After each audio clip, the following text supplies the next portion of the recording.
संपूर्ण चराचर जगत में लीलायमान भगवान के श्री चरणों में मेरा कोटि कोटि नमन। प्यारे साधकों, भगवान की अपेक्षा भी कुछ अंशों में भगवान के भक्त ऊंचे माने जा सकते हैं, क्योंकि भगवान की प्राप्ति के लिए उनके भक्तों का संग, आज्ञा के अनुकूल आचरण, ध्यान, शरण और सेवा, यह 5 मुख्य साधन हैं।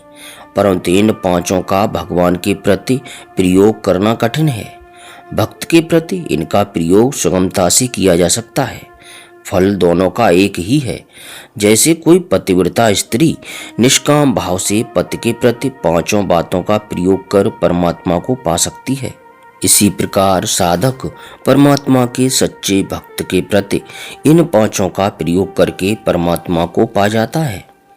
भगवान के प्रति इन 5 का प्रयोग करने में कठिनता क्या है और भक्ति के प्रति सुगमता क्या है, यह समझना चाहिए।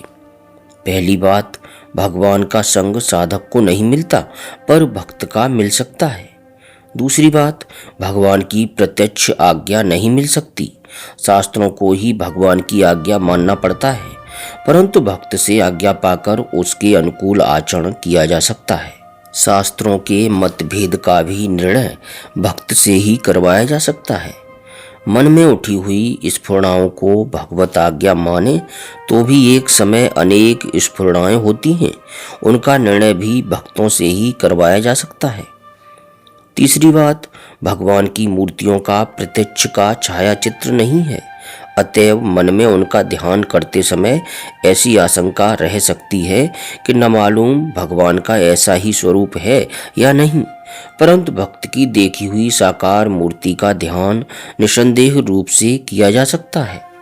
चौथी बात, प्रत्यक्ष में भगवान की शरण नहीं मिलती परंतु भक्त की मिल सकती है।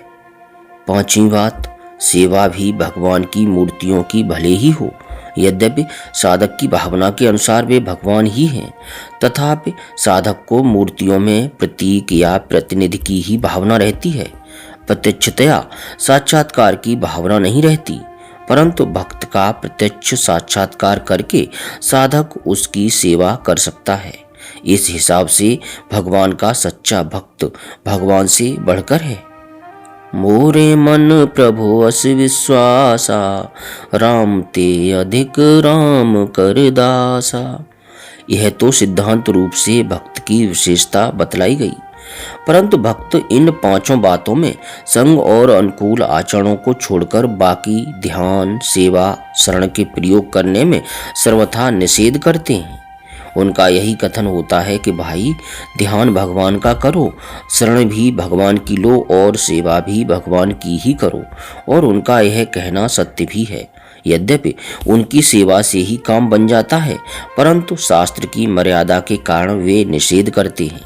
प्रिय साधकों, संग और अनुकूल आचरण का निषेध क्यों नहीं करते? यह उनकी दयालुता है, और ऐसा करने में शास्त्र की मर्यादा में कोई बाधा नहीं पहुंचती। संग तो किसी प्रकार आपत्तिजनक कहा ही नहीं जा सकता। अनुकूल आचरण में शास्त्र की मर्यादा रहते हुए साधक का हित होता है, इसलिए वे निषेध नहीं करते। यदि कोई अपने को सिद्ध समझकर यह मान ले कि इन तीनों के करवाने में मेरी तो कोई हानि होती नहीं, क्योंकि मैं सिद्ध हूँ, इन बेचारे साधकों का भला हो जाएगा, इसलिए इन्हें करने दिया जाए, तो यह समझना चाहिए कि उस अपने को सिद्ध समझने वाले का हृदय अभी अंधकार से भरा पड़ा है, वह वस्तुतः सिद्ध नहीं है।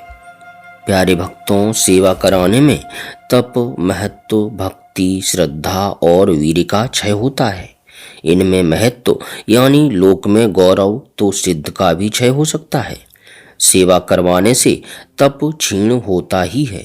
साधक की भक्ति का अंश सेवक को मिलता रहने से भक्ति का क्षय होता है। बारंबार सेवा के लिए आज्ञा देने से अपात्र सेवक की दृष्टि में श्रद्धा का क्षय होता है। श्रद्धा सेवक या सेव्य के अपात्र होने से ही घटती है।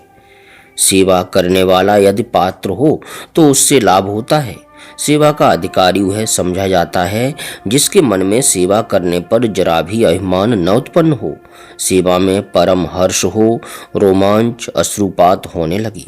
सेवा सहज हो, सेवा का उत्साह, चाव तथा निष्काम भाव उत्तरोत्तर बढ़ता रहे और वही सेवा हो जो सेव्य के मन के अनुकूल हो।